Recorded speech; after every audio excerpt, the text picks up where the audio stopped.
I think what's important here is let's acknowledge what Microsoft is doing and also what they're not explicitly saying they're doing. And that's where I think some question marks and some threads aren't tied up yet. Right? Like take anything they do and multiply it by billions. And even the smallest thing is a high stakes game that, can literally cost lives. And so they always have to live in this world. But this is another example of that. Hello and welcome to Root Causes, the PKI and Security podcast where a pair of industry veterans talk about all matters digital certificates and PKI. We're here at Toronto Sessions Season 3. I'm Tim Callan, Chief Experience Officer at Sectigo, and of course, I'm here with Jason Sirocco, Senior Fellow at Sectigo. So Jason, let's talk about Microsoft and PQC. Yeah, I wanted to, in this podcast, readdress some of the things you and I have talked about before with regards to very specifically Microsoft Active Directory Certificate Services, or Microsoft CA. MSCA is... That's the pet term. A lot of people call it, yes. Exactly right. And you and I had an episode that we recorded right here a while ago about, hey, is MSCA... Is it going away? Is it going away? What's it doing? Is it not? And geez, there have been some accusations of anybody saying that is spreading FUD. Okay. Okay. And so therefore, I think it's worth addressing. Okay. What is Microsoft doing with their technology stack? And I want to acknowledge the fact that Microsoft has obviously been doing a lot of work with respect to advancing to be able to be post-quantum capable. And they've got a great blog series on that. I think the latest update was just a few weeks ago in December of 2024. And so I wanted to call that out and say, listen to us very carefully on that episode, because a couple things were said. One was, hey, Microsoft, if something I'm saying is incorrect, tell me. Right. By the way, always, if you're subject matter expert and I'm mangling what you're saying, just correct me. I've had Chrome do that in the past. Exactly. And we'll get it right next time. Yeah. So I think what's important here is let's acknowledge what Microsoft is doing and also what they're not explicitly saying they're doing. And that's where I think some question marks and some threads aren't tied up yet. Okay. And it could just be my lack of knowledge or I missed something, but let's talk about it. Okay. And so Microsoft has been talking about PQC more in general, and they have been developing capabilities around using the NIST standards that dropped, which is great, right? Yes. Various, just like Apple, just like the Signal protocol, they've been working on their own key exchange mechanisms as well. So not surprising for a very, very large technology company. Sure. Everybody should be doing that. Yeah. Totally not surprising that Microsoft is. But my question to Microsoft, and my question to the general industry is Microsoft referring to some of their net new technologies that this PQC capability will be implemented in, such as Azure PKI, sure, which is one of their... Which seems like an obvious one. It would be pretty amazing if they didn't do it in Azure. Right. The issue is I didn't read anything explicitly saying that they were going to refactor MSCA. Now, it would shock me if they didn't.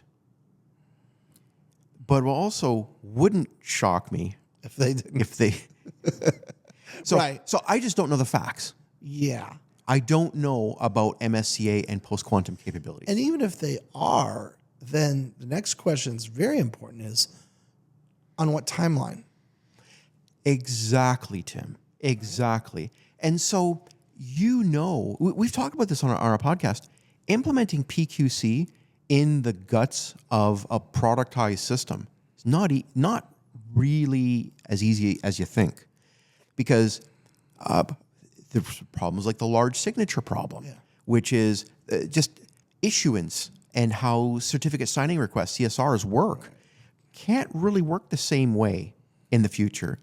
And we had Sophia Selly tell us, and other guests tell us about Boss Westerborn. The boss said they were all terrible. They're all, and so therefore, I can see Microsoft deciding, okay, we've got a lot of PQC capability that we've built, but we're not going to put it into MSCA. We're going to let that kind of die on the vine. On the other hand, if they do refactor, it'll be a big refactoring. Yeah. Is my thought, Tim. Yeah, I think you're right.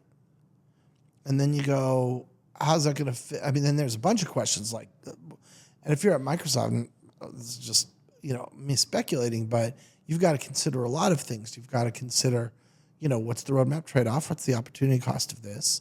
What are the risks, right? If I put something out there that is broken in some way, that is not reliable or is, has security holes, that could be worse. And something like MSCA that is so broadly used, like if you roll out with your new PQC CA, you're going to have a big footprint very fast. And if it isn't really buttoned up, that could cause a lot of trouble.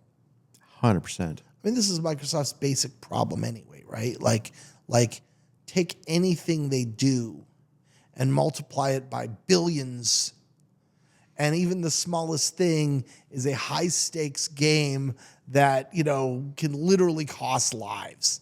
And so they always have to live in this world, but this is another example of that.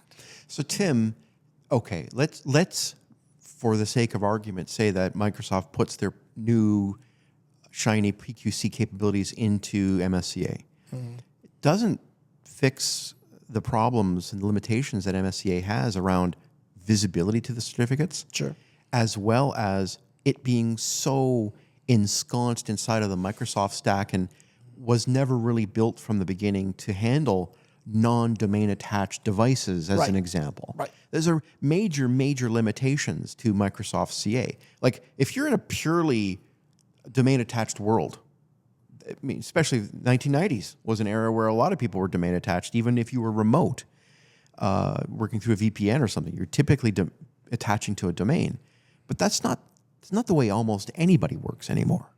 And so, okay, it's almost like refactoring MSCA with post-quantum. You're still left with those major limitations. So anyway, food for thought. I could be wrong on all of it. Yeah. And if somebody from Microsoft wants to join us and tell us more. Yeah, please. Like if you're watching and you know the answer, just you know how to find me, you know how to find Jason.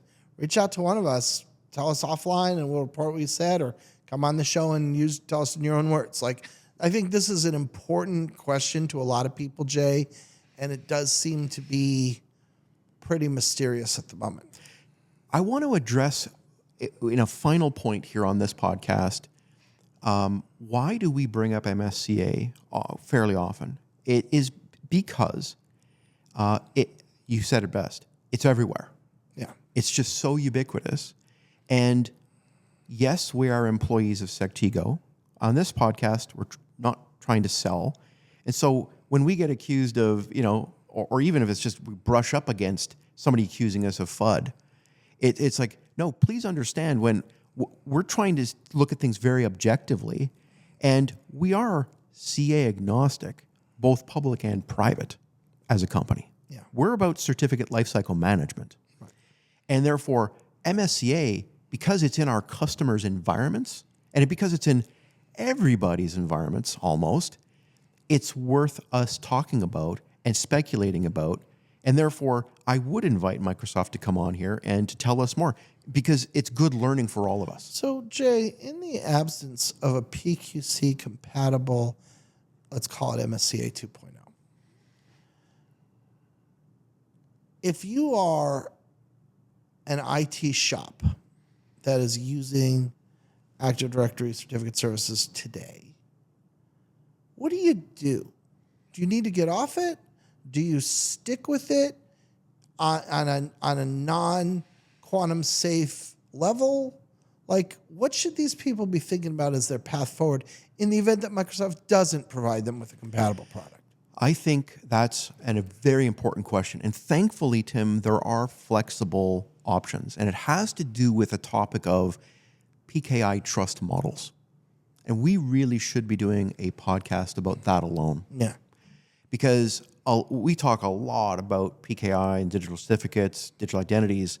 One of the topics that we barely ever touch is trust models. Yeah, I think that's been on the topic list for like 5 years, and we've never recorded it. So maybe we should. Let's put it near the top of the list.